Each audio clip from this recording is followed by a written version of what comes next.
Good morning, Intenders. Good morning. That's right, it's Monday once again. Monday, February 16th, that is. And we're back with another episode of Morning Intentions. If you haven't joined us in a bit, I'll do a quick reminder of our theme of the month, which is alignment with self.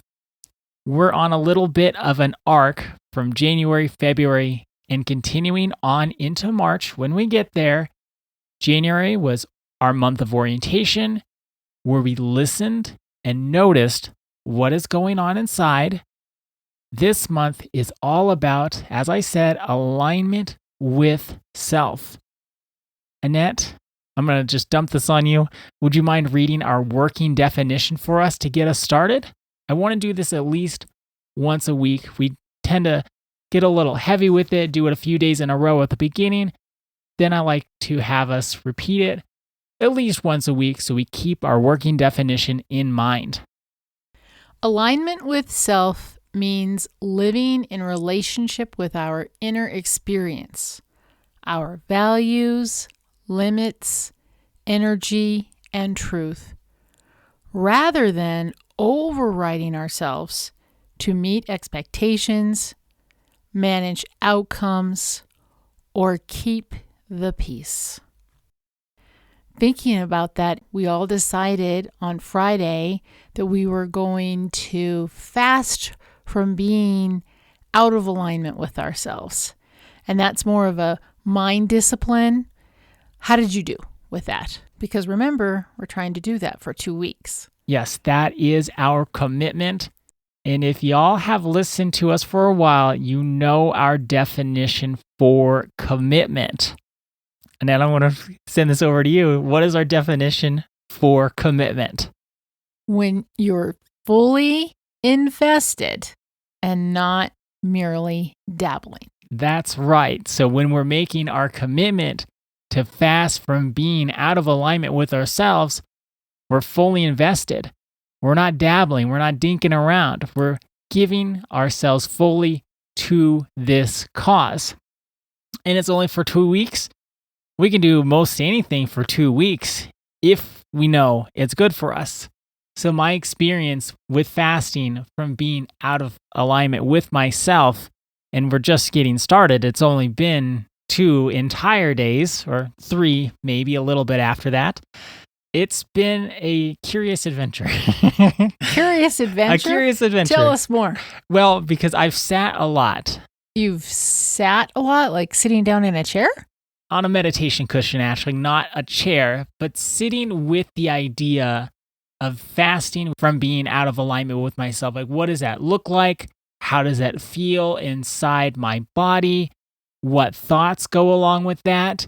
So before you go too far, okay, what you've done is you've meditated on this idea. Yes. Okay.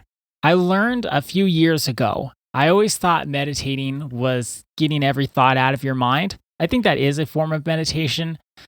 I also learned another form is to just sit there and think about stuff. Think about what comes up in your heart, what's on your mind, or set your mind on a topic. That's very Buddhist. Well, okay, I think that's a pretty good thing to be. So I meditated on how I am in alignment with myself and how am I not in alignment with myself. Took the time to really sit down and think about that. I think I would advise that for everybody. We don't want to just fly by the seat of our pants and hope we get it right. And that you're always reminding us, and this isn't always, that's not being facetious, you're always reminding us to slow down. We don't need to get every answer right away, do everything in one day. Take the time. Slow things down so we can make the best decisions. We can fully align with our hearts and with ourselves, our values, limits, energy, and truth. So that's how I started my fast off. Sitting with this idea of fasting from being out of alignment with myself, and then also being in alignment with myself. I would say in my actions, I act most often in alignment with myself.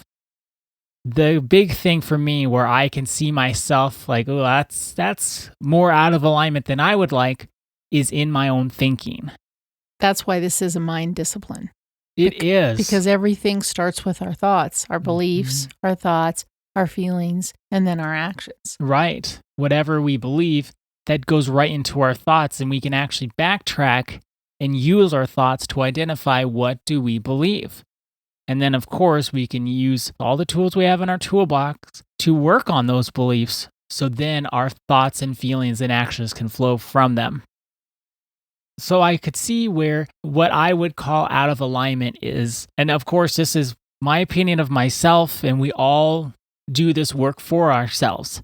I could share, and then Annette, you can't say to me, I mean, you might because you're my mom, and you could give me some mom advice of, maybe it's not really out of alignment, but no one can say what's out of alignment for someone else but themselves.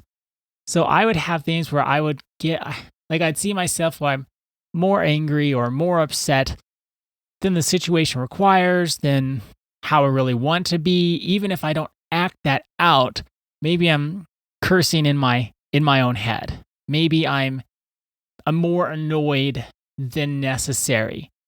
To me, I saw that as being out of alignment because that's not how I want to show up. If I do have my values and my limits, my energy and my truth from our working definition. So I have the way I want to show up. I have my expectations of myself, but then I can have, even if my outward actions are more in alignment, if my thoughts and my feelings are out of alignment more than I would like, there's still some work to do.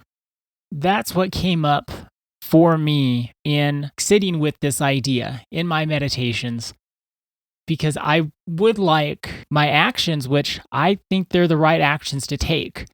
So if I think they're the right actions to take, why don't my thoughts and feelings align with that? That's where getting clear about your thoughts, because our thoughts can go wild.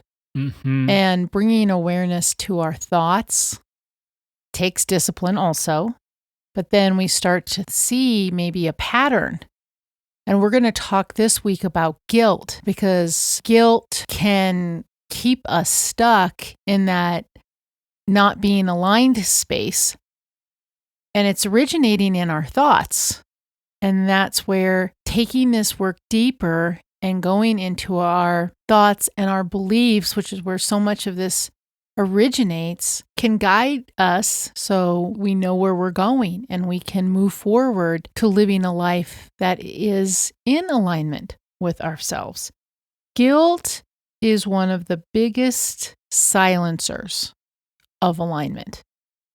There's true guilt. There's also false guilt. That's what we're going to focus on this week because it's a huge subject and it keeps us stuck. And it keeps us stuck, especially when we're doing the work that we're all doing right now, because we're breaking patterns. We're listening, we're noticing, and we're intentionally breaking patterns. And when we start to break patterns, that's when guilt can come up. That's what we're going to look at this week. So let's just watch our thoughts for today and notice if you have guilt coming up when you are in alignment with yourself. Do you question yourself? Do you say you shouldn't be feeling this way? Do you have thoughts that can take you off track as opposed to moving you further on the path to being more true, more honest, more authentic? And that's a great place for all of us to start with our intention for today. I will notice my thoughts today. I will notice my thoughts today. Don't need to do anything about them yet. As always, we're building awareness, because when we have awareness, we can make better choices. So just be aware of your thoughts today. Thank you so much for joining us. Our day is always better because you are part of our day. See you tomorrow. See you then.